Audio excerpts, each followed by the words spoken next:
நான் வந்து ஒரு ஆடியோ லான்ச் வந்து நேரில் அட்டன் பண்ணியிருக்கேன். அது வந்து நம்ம தலைவர் ரஜினியோட ஜெயிலர் ஆடியோ லான்ச். கோடி அடிக்கிற படம் வந்து ஒரு ஆடியோ லான்ச்லாம் அட்டன் பண்ணி ப்ரொமோஷன் பண்ணி கிராண்டா பண்ணாருன்னா 500 கோடி கூட அடிக்கும்ல இப்போ. ஆனா எனக்கு வந்து ஆல் டைம் ஸ்பெஷல் மூமெண்ட்னா வாரிசு படத்துல வந்து விஜயோட ஃபேன் பீட் இது போட்டிருந்தாங்க. அந்த ரேம்ப் என்ன.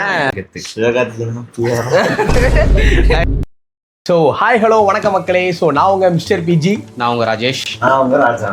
ஸோ நம்ம சேனலில் வந்து ரொம்ப நாளாக பாட்காஸ்ட் பண்ணணும்னு சொல்லி பிளான் பண்ணிகிட்டே இருந்தோம். பிளான் மட்டுமே பண்ணிட்டு இருந்தோம். பட் அதை எப்படி எக்ஸிக்யூட் பண்ணலாம் அப்படின்னு சொல்லி யோசிக்கும் போது ஸோ பாட்காஸ்ட்டை கொஞ்சம் டிஃப்ரெண்ட்டாக பண்ணலாம். அதாவது இப்போ நான் வந்து ஒரு early 2K கிட்ஸ், அண்ணன் வந்து ஸோ தம்பி வந்து ஸோ சென்சி கிட்ஸ். ஸோ அதனால் வந்துட்டு ஸோ நாங்கள் இப்போ வந்து ஒரு டாபிக் எடுத்து அந்த டாப்பிக்கை இந்த 3 decades ஆஃப் பீப்புள்ஸ் வந்து எப்படி பார்க்குறாங்க அப்படிங்கிறத பற்றி தான் இந்த பாட்காஸ்ட் பண்ண போகிறோம். ஸோ நம்ம பாட்காஸ்ட் நேம் பார்த்தீங்க அப்படின்னா இன்று நேற்று நாளை.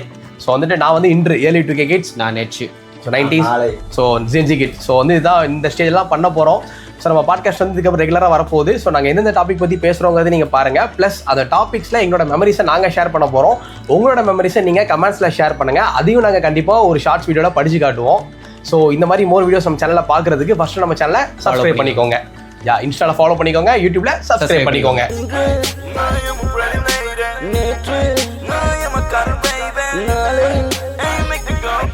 ஸோ நம்ம இன்டர்நெட் நாளை பாட்காஸ்ட்ல இன்னைக்கு நம்ம பேச போற டாபிக் பார்த்தீங்க அப்படின்னா ஆடியோ லான்ச்.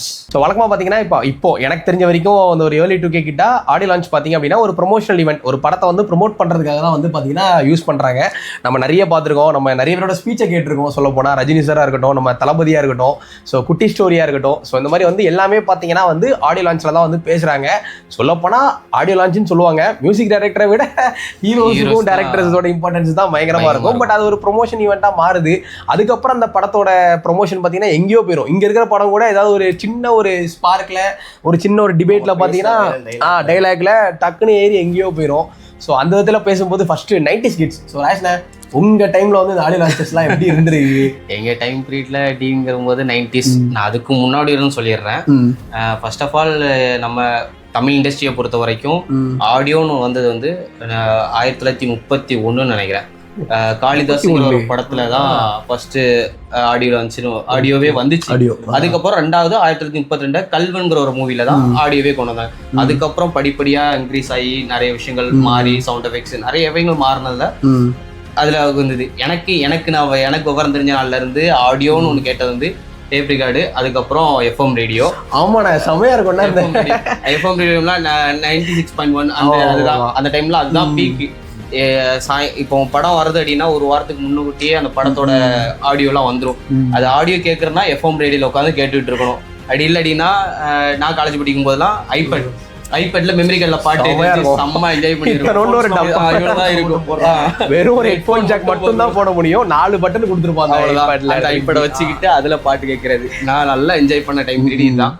இதுல சிடி, கேசட்டு, ஐபேடு, அதுக்கப்புறம் தான் மொபைல்ஸ் எல்லாமே இது பண்ண ஆரம்பிச்சாங்க. இப்ப எல்லாமே ஆன்லைன். ஸ்பாட்டிஃபை டிசம்பர் மந்த் ஆனா ஸ்பாட்டிஃபை ஆப் ஆகும்னா டிசம்பர் மந்த் வந்தாலே எல்லாரும் யார் பாட்டு அதிகமா கேட்டிருக்கா, ஊர் பிளேட் வரணும் சட்டம் போடுறாங்க உட்காந்து சென்சி கிட்ஸ்லாம் அடிக்கிறாங்க உட்காந்து ஊர் பிளேட் கேடா போச்சு அப்படின்னு சொல்லிட்டு. அந்த டைம்ல இதுதான் எங்களுக்கு மெயினா இருந்தது. ஆனா நல்லா செம்ம என்ஜாய் பண்ணோம் அந்த டைம்ல. ஆடியோ அப்படிங்கிறது வந்து ரொம்ப ஒரு எதிர்பார்த்த ஒரு விஷயங்கள். உங்களுக்கு ஏதாவது ஆடியோ லான்ச் ஈவென்ட் ஞாபகம் இருக்கா? ஆடியோ லான்ச் இப்போ உள்ள மாதிரி அப்போ ஆடியோ லான்ச்லாம் அந்த மாதிரி இல்லை. ஆனா நான் என்ஜாய் பண்ணி பார்த்த ஒரே ஒரு ஆடியன்ஸ்னா சர்க்கார் தான் ரீசெண்டா. ஓ நீங்க பாத்தீங்களா 90s கிட்ஸ் கூட வந்து என்ஜாய் பண்ணி பார்க்கறது வந்து அந்த early 2K கிட்ஸோட ஸ்டேஜ்ல இருக்க சர்க்கார் தான் தான் ஒரே ட்ரிப். அது ஆடியோ லான்ச் பயங்கரமா நேர்ல போய் எந்த ஒரு ஆடியோ லான்ச் பார்த்தல, டிவில பாத்துர்க்கேன். அதெல்லாம் இப்போ யூடியூப் லைவ் அந்த மாதிரி பாத்துர்க்கேன். நீங்க தசாவதாரம்லாம் பாத்துருப்பீங்கல்ல, ஜாக்கி சான் வந்தது அதெல்லாம் படத்துல அர்னால்ட்லாம் ஒரு வாரம் எதிர்பார்க்கவே இல்லை. அந்த டீமோட எஃபெக்ட் வேற லெவல். அந்த மாதிரி ரொம்ப பெருசா பண்ணாங்க. சீஃப் கெஸ்ட் இருந்த மாதிரி எனக்கு ஞாபகம் இல்ல. ஆனா அந்த ஆடியோ லான்ச் பயங்கரமா. ஆனா இருக்குல்ல ஐக்கு வந்து ஐ படம் எனக்கு ரொம்ப ரொம்ப பிடிக்கும். ஏன்னா விக்ரமோட ஆக்டிங்கும் சரி, அதோட இதுவும் சரி, அந்த காஸ்டியூம் அதுக்காகவே டைம் ஸ்பெண்ட் பண்ணி அந்த ஆடியோ லான்ச்சுக்கு விக்ரம் அந்த காஸ்டியூமோட வந்தாரு. ஆமா என்னோட சாங்கோட காஸ்டியூம் அந்த பாட்டுலாம் வெறித்தனம் செமையா இருக்கும்.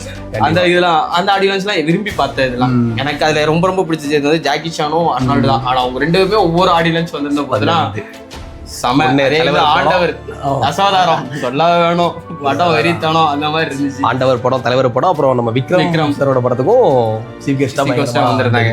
அதனால அந்த டீம்ல நான் டிவில பார்த்து என்ஜாய் பண்ண விஷயங்கள் இதுதான். ஆனா உங்க டைம் பீரியட்லாம் இப்படி இருக்குன்னு நினைக்கிறேன். நான் வந்து எல்லாமே எதிர்பார்த்தேன். early 2K கிட்ஸா வந்து இப்ப நான் சொல்லணும் அப்படின்னா நான் வந்து ஒரு ஆடியோ லான்ச் வந்து நேரில் அட்டன் பண்ணியிருக்கேன். அது வந்து நம்ம தலைவர் ரஜினியோட ஜெயிலர் ஆடியோ லான்ச். ஜெயிலர் அந்த கதை வந்து பயங்கரமான கதை ஆக்சுவலா. டேய் நிஜமாடா நேர்ல அட்டெண்ட் பண்ண டிக்கெட்ஸ் கூட இன்னும் வச்சிருக்கேன். SRMல படிக்கும்போது அட்டெண்ட் பண்ண. அது என்ன ஆனா இந்த மாதிரி ஜெயிலருக்கு ஆடினா ஆமாடா ஜெயிலர் வர போய் அது வந்து எப்படி தெரியுமா நடந்துச்சுடா, அந்த டைம் வந்து சன் பிக்சர்ஸ் வந்து ஒரு அனௌன்ஸ்மெண்ட் போட்டாங்க. இந்த மாதிரி வந்து நாங்க ஃபேன்ஸ்க்கு வந்து ஃப்ரீ டிக்கெட்ஸ் கொடுக்க போறோம். ஸோ நீங்க வந்து மதியானம் ஒரு 1 மணிக்கோ 2 மணிக்கூட ஒரு வெப்சைட் மாதிரி ஏதோ ஒன்று ரிலீஸ் பண்ணுவோம், நீங்க அதில் போய் அப்ளை பண்ணணும்னு சொன்னாங்க. நான் வந்து SRMல உட்காந்துட்டு இருக்கேன், ஆஃபீஸ் ரூம்ல இருக்கும், சொல்ல போனா HOD ரூம்ல உட்காந்துட்டு இருக்கோம். சரியான இது மாட்டிக்கிட்டு உட்காந்துட்டு இருக்கேன். இவர் கால் பண்ணி டிக்கெட் போட்டு இடங்குறேன். நான் இன்னொரு 5 நிமிஷம் தான் இருக்கு டிக்கெட்டை போடணும்னு சொல்லி வெயிட் பண்ணி உட்காந்துட்டு இருக்கேன். திட்டு வாங்கிட்டு எல்லாம் முடியாது. எங்க HOD ரொம்ப சாஃப்ட் நாள். ஸோ அவர் அப்படி ஜாலியா பேசி முடிச்சுட்டு சார் இருங்க சார் வந்துடுறேன்ட்டு எஸ்கேப்பே வெளியே வந்து என் ஃப்ரெண்டு ஃபோன் தான் இருந்துச்சு. ஆமா என் ஃப்ரெண்டு ஃபோன் தான் இருந்துச்சு. எங்க நம்பரை மாத்தி போட்டா அவனுக்கு டிக்கெட் போயிருமோ, நமக்கு அந்த டைம்ல OTP எல்லாம் எதுவும் கேட்டு பிரச்சனை ஆயிருமோன்னு சொல்லிட்டு கீழே ஓடி என் போனை எடுத்துட்டு வந்து கடன்னு அந்த ஒரு 2 நிமிஷம் டைம் இருந்துச்சு. வெயிட் பண்ணிட்டு உட்காந்துருக்கேன். போட்டானுங்க லிங்கை கிளிக் பண்ணா உள்ள போன ரெஜிஸ்டர் பண்ண 2 நிமிஷம் 1000 டிக்கெட்டா 500 டிக்கெட்டை விட்டானுங்க. ஒரு நம்பருக்கு 2 டிக்கெட் ஃப்ரீ ஆக்சுவலா. அந்த மாதிரி. ஆனா லாஸ்ட்ல தான் இருப்போம் ஃபேன் பிட் மாதிரி கட்ட கடைசி மேல உட்காந்துருந்தோம். ஆனா பார்த்தோம், ஆனா டிக்கெட் கிடைச்சது. எனக்கு வந்து நம்பவே முடியல போற மாதிரி. ஆனா அப்பவும் நான் வந்து ஒரு மாதிரி ஷுவரா இல்ல டிக்கெட் கிடைச்சிட்டா நம்மள கூப்பிடுவாங்களா இல்ல கேன்சல் சொல்லுவாங்கன்னு யோசிச்சே இருந்தேன். அப்புறம் கால் வந்துச்சு இந்த மாதிரி வந்து நீங்க வந்து சன் பிக்சர்ஸ் ஆஃபீஸ்ல வந்து டிக்கெட்டை கலெக்ட் பண்ணிக்கலாம். அது ஒரு வீடியோ கூட போட்டாங்க. அந்த வெளியே நின்று எல்லாருக்கும் கட் அவுட் மாதிரி பேனர் மாதிரி வச்சு தலைவரோட அந்த டிக்கெட் வச்சு போட்டோ எடுக்கிற மாதிரி ஒரு ஸ்டில்லாம் வச்சு போட்டிருந்தாங்க. அது பயங்கரமா இருந்துச்சு. அண்ட் ஆடியோ லான்ச் வந்து நான் நேரில் போய் பார்த்தது வந்து ஜெயிலர் வந்து மறக்கவே மாட்டேன். எனக்கு தெரிஞ்சு வந்து அனிருத் கான்செர்ட்டுக்குலாம் எனக்கு தெரிஞ்சு இப்போ எல்லாரும் வந்து நம்ம 10,000 20,000 சொல்லிட்டு யாரோட கான்செப்ட் அதுக்கே பயங்கரமா டிக்கெட். ஆனா சோ அந்த மாதிரி அனிருத் கான்செர்ட்ல இப்ப பயங்கரமா டிக்கெட் ஸ்பெண்ட் பண்ணி எல்லாரும் போறாங்க. நான் வந்து ஃப்ரீயா அதுவும் ஹுக்கும் பாட்டு வந்து 2 வாட்டி லைவ்ல கேட்டேன். ஏன்னா ஃபர்ஸ்ட் வாட்டி பாடிட்டாரு, பாடினதுக்கு பயங்கர ஹைப்பா ஹுக்கும் வந்து ஃபேவரட். அந்த ஆடியோ லான்ச்சஸ் வந்து எப்படி எகிருதுங்கிறதுக்கு இது ஒரு சம மொமெண்ட் ஆக்சுவலா நேர்ல பார்த்த மொமெண்ட். ஏன்னா அந்த படம் வந்து அது வரைக்கும் ஒரு ஹைப்ல இருந்தது. அந்த இது ஜெயிலர் படத்தோட இது ஹுக்கும் வந்ததுக்கு அப்புறம் ஒரு கடைசி 10-15 நாள்ல ஹைப் எங்கேயோ போயிட்டு எல்லாரும் உட்காந்துட்டு எல்லாரும் மொபைல் ரிவ்யூ வந்து எல்லாமே அதான் ஹைப். அவங்க அப்பா வயசுல கேட்டவன் சோ ஓ மகனும் பேரனும் ஆட்டம் போட வச்சவன் சொல்லிட்டு அந்த இது நான் லைவ்ல வந்து 2 வாட்டி அனிருத் பாடுறதை வந்து எக்ஸ்பீரியன்ஸ் பண்ணேன். அந்த தலைவரோட ஸ்பீச் இருக்கிறதுலே பாத்தீங்கன்னா ரீசெண்டா ஒரு பேசினால இப்போ கூலி வச்சு செஞ்சுட்டானுங்க பாவம் எது நாகார்ஜுனாவான்னு சொல்லிட்டு. பட் ஆனா ஜெயிலர்ல செய்யற அளவுக்கு இல்ல. அது நெல்சனை பத்தி ஒரு மாதிரி பயங்கரமா வெயிட் பண்றேன். அதுக்கு இந்த மாதிரி போடுங்க சன் பிக்சர்ஸ் நீங்க பாத்துட்டீங்க அப்படின்னா தலைவரோட படத்தை இன்னும் 2 தான் பாக்கணும்ன்ற மாதிரி இருக்கு. உங்களுக்கு உங்க வருத்தம் எனக்கு வந்து நாளை கழிச்சா எனக்கு எப்ப வர போகுது கட்டையும் ஆடியோ லான்ச் தளபதிக்கு. சரி அதை பத்தி அப்புறம் பேசுவோம், அழுதுருவானா அப்புறம். வந்துட்டு ஜெயிலர் ஆடியோ லான்ச் வந்து நேரில் எக்ஸ்பீரியன்ஸ் பண்ணது வந்து ஒரு மாதிரி பயங்கரமான ஃபீல். ப்ளஸ் அது பக்கம் மெமரிஸ்ன்னு சொல்லணும் அப்படின்னா எனக்கு தெரிஞ்சு இந்த ஆடியோ லான்ச் வந்து ஒரு கட்டத்துக்கு அப்புறம் தான் பயங்கர ஹைப்பா பேசப்பட்டுச்சு. அது எனக்கு ஞாபகம் இருந்த வரைக்கும் மெர்சல் ஆடியோ லான்ச் வந்து நான் சொல்லுவேன். தளபதியோட அந்த இது ஏதோ ஒரு டிவில டெலிகாஸ்ட் பண்ண ஞாபகம் இருக்கு. எனக்கு எந்த டிவி கூட சரியா ஞாபகம் இல்லை. பட் ஆனா அந்த டைம்ல வந்து மெர்சலுக்கு வந்து ஒரு பயங்கரமான ஆமா கண்டிப்பா எனக்கு நானுமே தசரா லைட்டா பார்த்த ஞாபகம் இருக்கு. அந்த டைம் தான் ஜல்லிக்கட்டு எல்லாம் போராட்டம் முடிஞ்சு அந்த படம் வந்து மெர்சல் நீங்க அந்த லோகோ பார்த்து மெர்சல் அந்த மூவி இதோட லோகோ பார்க்கும்போதே பயங்கர ஆளையோட இது சரித்தனமா இருக்கு அந்த லோகோ. அதுல தளபதி ஸ்பீச் இக்னோர் நெகட்டிவிட்டி சர்க்கார் எடுத்துக்கிட்டா அதுக்கப்புறம் ஒரு ஸ்டோரி இது. அப்பதான் அந்த அப்பெல்லாம் கேட்டாங்க சிஎம்ஆனா நடிப்பீங்களா, சிஎம்ஆனா வந்துட்டு சிஎம்ஆ நடிக்க மாட்டான் அப்படிங்கிற மாதிரிலாம் சொல்லி அவர் இது பண்ணாரு. ஸோ இப்போ பார்த்தா 2026 தெரில அது எங்களை சொல்லக்கூடாது. வந்துட்டு பார்ப்போம் எப்படி இருக்குன்னு சொல்லிட்டு. அதுக்கப்புறம் எனக்கு தெரிஞ்சு நான் வந்து பிகில்லாம் வந்துட்டு ஹாஸ்டல்ல உட்காந்துட்டு போன்ல பார்த்தது. மாஸ்டர் அதே மாதிரி தான் ஹாஸ்டல்ல வந்து வார்டன் கிட்ட மாட்டிடக்கூடாதுன்னு சொல்லிட்டு இந்த கொரோனா டைம்லாம் முடிஞ்சதுக்கு அப்புறம் தான் வச்சாங்க. அந்த மார்ச் டைம்ல ஏதோ ஒரு டைம்ல வச்சாங்க. அப்பெல்லாம் வந்துட்டு யாருக்கும் தெரியாம வைக்காம அப்படியே ஒளிஞ்சிருந்து பார்த்தது. ஆக்சுவலா அந்த ஆடியோ லான்ச் நடந்ததுக்கு அப்புறம் தான் படம் வந்து போஸ்ட் பண்ணுன்னு சொன்னாங்க.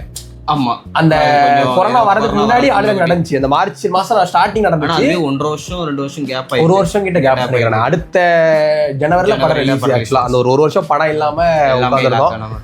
இதுக்கப்புறம் படம் சரி விடுங்க அவ்வளவுதான். அழக்கூடாது ஜென்சி கிட்ட நீ சொல்றா உங்களுக்கு ஆடியோ லான்ச் இருக்கான வருஷம் உங்களுக்கு ஆடியோ லான்ச் எல்லாமே இவங்க 2K கிட்ஸ்ல இருக்கிற எல்லாமே சீரியஸா இருக்கும். எங்க இதுல எல்லாமே ஃபன்னு தான். சிரிக்கிறான் பாவம் சொல்றா. ரங்கநாதனா இருக்கட்டும் இல்ல கவினா இருக்கட்டும் அவங்களோட எல்லா ஆடியோ லான்ச்லயுமே செம்ம ஃபன்னு. கவின் படத்துக்கு எப்படி ஆடியோ லான்ச் நடந்துச்சு ஞாபகம் இல்லையாடா? நான் பார்த்தேன். அப்படியா? சின்ன சின்ன ஈவெண்ட்ஸ் மாதிரி நடத்த ஞாபகம் இருக்கு. பிரதீப்புக்கு வந்து இப்போ டியூடுக்கு நடந்துச்சு. அப்பதானே ஜிபி முத்து அந்த காற்று போட விட்டு கதற விட்டானுங்க. அது பயங்கரமா ஞாபகம் இருக்கு எனக்கு. அப்பதான் அந்த ஏங்க அவனும் வந்திருந்தாங்க ஸ்டேஜ்ல. ஆமா ஜென்சிக்கு வந்து இப்பதான் ஸ்டார்ட் ஆகுதுன்னு நினைக்கிறேன் தெரிஞ்சு இந்த ஆடியோ லான்ச் போக போக தான் தெரியும். இருக்காரா பிரதீப் இருக்காரு வருது. விஜய் படத்துக்கு சரி விஜய் போடத்தாடு அதான் எனக்கு அது பேசாதீங்க நான் அழுதுருவேன்டா. ஐயோ ஜனநாயகத்துக்கு போட்டிருக்காங்க. மலேசியா தானே? மலேசியால நடக்குது. ஆமா மலேசியால வந்து நடக்க போகுது. ஸோ எனக்கு தெரியல. ஆனா ஒரு மாதிரி வந்துட்டு இந்த ஆடியோ லான்ச்சஸ் வந்து எனக்கு இந்த மாதிரி மெமரிஸ் இருக்கு. அவனுக்கு இப்போ வந்து அவனுக்கு அப்புறம் தான் மெமரிஸ் ஆரம்பிக்குது எனக்கு தெரிஞ்சு. ஆனா நீயும் தளபதியோட நிறைய பார்த்துருப்பில்லடா என்ன? தளபதி அவனுக்கும் எடுத்து தான். ஸோ சரி ஓகேண்ணே. இப்போ வந்து நம்ம ஆளுக்கு ஒரு ஆடியோ லான்ச் பற்றி சொல்லி எந்த ஆடியோ லான்ச் ஏன் உங்களுக்கு ஃபேவரெட்டு, உங்களுக்கு ஏன் அந்த ஆடியோ லான்ச் பிடிக்குங்கிறத நம்ம சொல்லுவோம். நீங்களும் வந்து கமெண்ட்ஸில் டைப் பண்ண ஆரம்பிங்க. உங்களுக்கு எந்த ஆடியோ லான்ச் பிடிக்கும், ஏன் அந்த ஆடியோ லான்ச் ரொம்ப பிடிக்குங்கிறத கமெண்ட்டில் சொல்லுங்கள். ஃபர்ஸ்ட் ராய்ஸ் 90s சொல்லுங்கள். எனக்கு ஃபேவரட்டானதுன்னா 2 தான். ஒன்று தலைவர், இன்னொன்று ஆண்டவர். 2 பேரோட. கண்டிப்பாக. ஒன்று வந்து தசவதாரம், இன்னொன்று சிவாஜி வந்து ஆடியோ லான்ச்சாக வரல. பட் ஆனால் ஆடியோவாக அந்த இது கேட்கும்போது கொஞ்சம் நல்லா இருந்துச்சு. அதுக்கப்புறம் ஐ படம் அதோட 2மே நல்லா இருந்துச்சு. ஏன்னா 2 பேருக்குமே எனக்கு ரொம்ப பிடிச்ச, நான் சின்ன வயசுலேருந்து பார்த்து ரசித்த 2 கேரக்டர்ஸ் வந்து வந்திருந்தாங்க. ஒன்று வந்து ஜாக்கி சான் தசவதார படத்துக்கும், ஐக்கு வந்து அர்னால்டு சொல்ல வேண்டாம். டெர்மினேட்டர் படம் பயங்கர அதெல்லாம். அதே மாதிரி ஜாக்கி சான் சொன்னா போதும், சுட்டி டிவி அந்த மாதிரி விஷயங்கள். ஜாக்கி சான் அந்த இதெல்லாம் நல்லா இருக்கும். அதனால இவங்க சின்ன வயசுல நான் பார்த்து இதுல வந்து இவங்க அந்த ஆடியன்ஸ் வந்துடும் போது ரொம்ப ரொம்ப குஸ்பமா இருந்துச்சு அந்த இது. அது இதுதான் எனக்கு என்னோட ஃபேவரட்டான 2 இது எனக்கு பிடிச்சது. ஒரு early 2K கிட்ட நான் வந்து பார்க்க ஆரம்பிச்ச அந்த ஆடியோ லான்ச்சஸ்ல வந்து எனக்கு ரொம்ப பிடிச்சது அப்படின்னா ஒரு 3 இது சொல்லலாம். வரிசையா சொல்லலாம் அப்படின்னா 2017 வந்த மெர்சல், 18 வந்த சர்க்காரு, 19 வந்த பிகில்.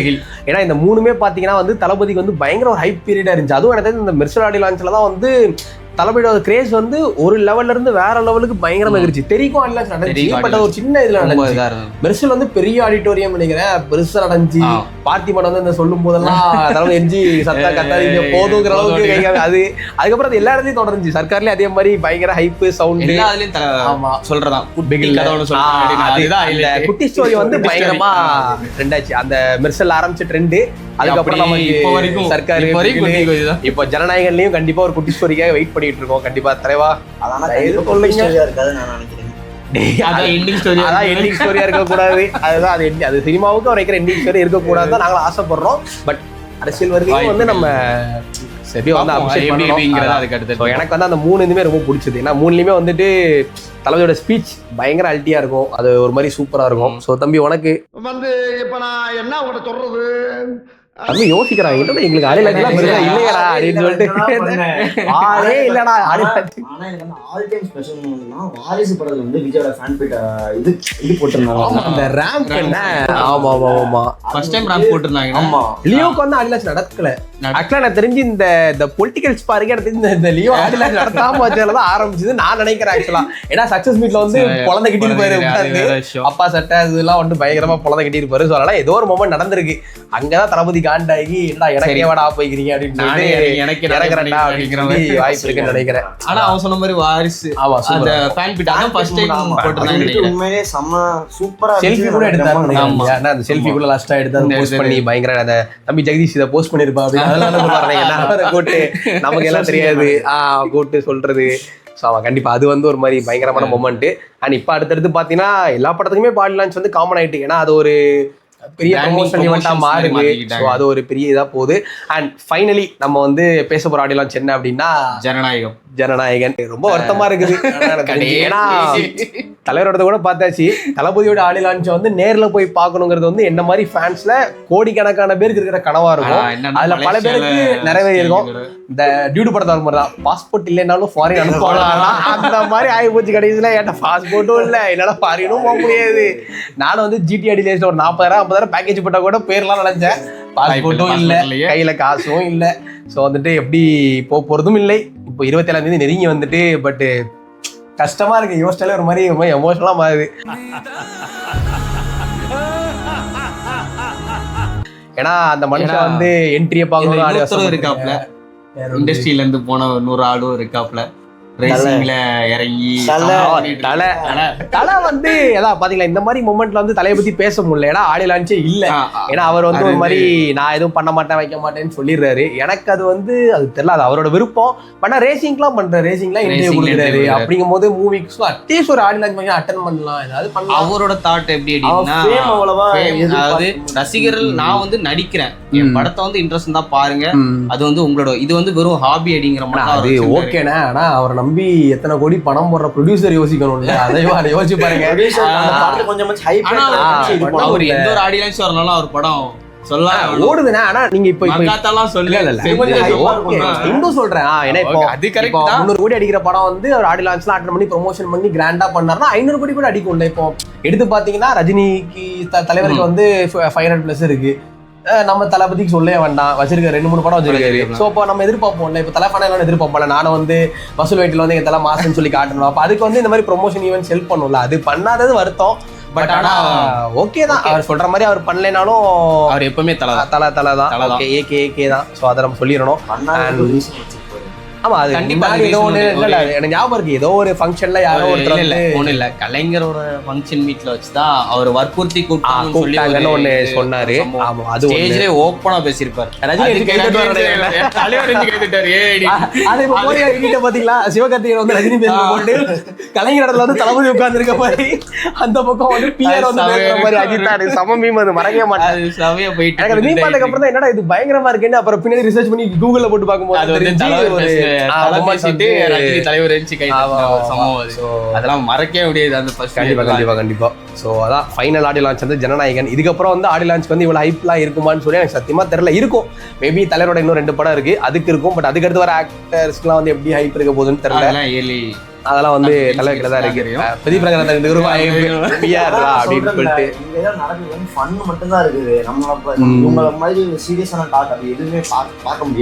எனக்கு தெரிஞ்ச வரைக்கும் ஆடியோ லான்ச் வந்து ஹீரோஸ் என்கிட்ட இல்ல. உண்மையா சொல்ல போனா யாருமே நம்ம விஜய்னு எடுத்தோம்னா அவருக்கு வந்து சீரியஸாவும் பண்ண தெரியும், பண்ண தெரியும், அரசியல் பேசுறாரு, எல்லாருமே அதே மாதிரி வெளியே எடுத்துட்டு வந்துட்டாருன்னா சீரியஸ் ரொம்ப வாழ்க்கைக்கு என்ன தேவையோ அதை வந்து புரியுற மாதிரி சரியான உண்மையிலே அது நிறைய சொல்லிருப்பாரு. எல்லா ஆடியோ லான்ச்லயும் அந்த மாதிரி இருக்கும். அந்த குட்டி ஸ்டோரி சொல்றதுல குட்டி ஸ்டோரி வாழ்க்கையில பெரிய லெசனா இருந்தது. ஆனா வந்துட்டு நாங்க இப்ப இருக்கிற ஜென்சில வந்து இன்னும் வரல, இப்பதான் வந்துட்டு இருக்காங்க. வர்றவங்களுமே வந்துட்டு சொல்றாங்க பண்ணா போகுது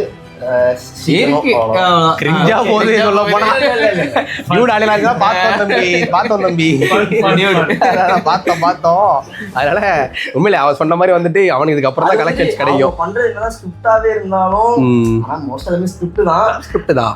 ஆனா வந்துட்டு ஒரு பண்ணா போகுது, அவ்வளவுதான். சோ தளபதியோட லாஸ்ட் ஆடியோ லான்ச் அதான். உங்களுக்கு வந்து எப்படி எமோஷனலா இருக்குங்கிறது எங்களுக்கு ரொம்ப எமோஷனலா இருக்குது சொல்ல போனா. ஸோ கண்டிப்பா அதை பத்தியும் பேசுவோம். பட் இருந்தாலும் எனக்கு தெரியல, அழுக வந்துடும், அதனால வேண்டாம். ஸோ உங்களுக்கு எவ்வளோ எமோஷனலாக இருக்குங்கிறத கமெண்ட்ல சொல்லுங்க. ஸோ நீங்கள் தளபதி எவ்வளோ மிஸ் பண்ண போறீங்கன்னு சொல்லுங்க, அவர் குட்டி ஸ்டோரி எவ்வளோ மிஸ் பண்ண போறீங்கன்னு சொல்லுங்க. ஈவன் தலைஃபனாக இருந்தாலும் சரி, யார் ஃபனாக இருந்தாலும் சரி, கண்டிப்பாக அந்த குட்டி ஸ்டோரி எல்லாருமே மிஸ் பண்ணுவோம் நம்புறேன். இருந்திருக்கு நிறைய விஷயம். எனக்குலாம் அந்த இக்னோர் ஆக்டிவிட்டிலாம் அதில் தான் பழகினது. அவன் என்ன கத்தனா என்னடா நம்ம வேலையை பார்த்து போவோம், அவன் தட்டி விடு அப்படிங்கிற மாதிரி. ஸோ இந்த மாதிரி நிறைய நடந்திருக்கு. நிறைய ஆக்டர்ஸ் நிறைய பேர் வர ஆரம்பிச்சிட்டாங்க. கண்டிப்பா இல்லை, இதுக்கப்புறம் ஆடியோ லான்ச்சஸ் வரும். தளபதி ஆடியோ லான்ச் மாதிரி ஒண்ணு வர ஸோ வந்துட்டு எல்லாரும் பத்தி பேசியிருக்கோம். பட் நீ வந்து ஒருத்தர் மிஸ் பண்ணிட்ட தெரியுமா? புடிச்சிட்டாரு, குட்டிஸ் எல்லாம் புடிச்சிட்டாரு. எஸ்கே. ஸோ எஸ்கே வந்துட்டு சொல்றா ஜென்சி நீ தான் பேசணும். தளபதி வந்துட்டு துப்பாக்கி கொடுத்துட்டு போயிருக்காரு, எப்படி காப்பாத்த போறாரு? அந்த துப்பாக்கி தலைவரே போட பார்த்தனா என்ன இல்ல என்ன சொல்லுவாரு தெரியும் நினைக்கிறேன். பிளஸ் இன்னொன்னு அந்த தளபதி ஒரு படத்துல சொல்லுவார்ல, இதுல போக்கிரி நினைக்கிறேன், அந்த கன்ல ஏதாவது ஒண்ணு என் பக்கம் திரும்பி வச்சுக்கோ. அது எந்த படம் சரியா தெரியல, பட் சொல்லுவாரு. அது இப்போ மேட்ச் ஆகும். போக்கிரி தான் நினைக்கிறேன். நானும் தளபதி ஃபேன் தான். டேய் எல்லாருமே தளபதி ஃபேன் தான்டா. இருந்தாலும் வந்துட்டு அதான் சொல்றேன்ல, கொடுத்துட்டு போயிருக்காரு. திரும்பினா மதராசி ஆடியோ லான்ச் எல்லாம் ஒருத்த விடாம எல்லாரும் அதை பத்தி தான் பேசிட்டு இருந்தாங்க. கண்ணை கொடுத்தாருன்னா இன்னைக்கு பார்த்தா தலையே வைக்கிறா அப்படிங்கிற மாதிரி இருக்குது. பட் ஆனா அது பின்னாடி இருக்க அரசியல் என்னன்னு நமக்கு தெரியல.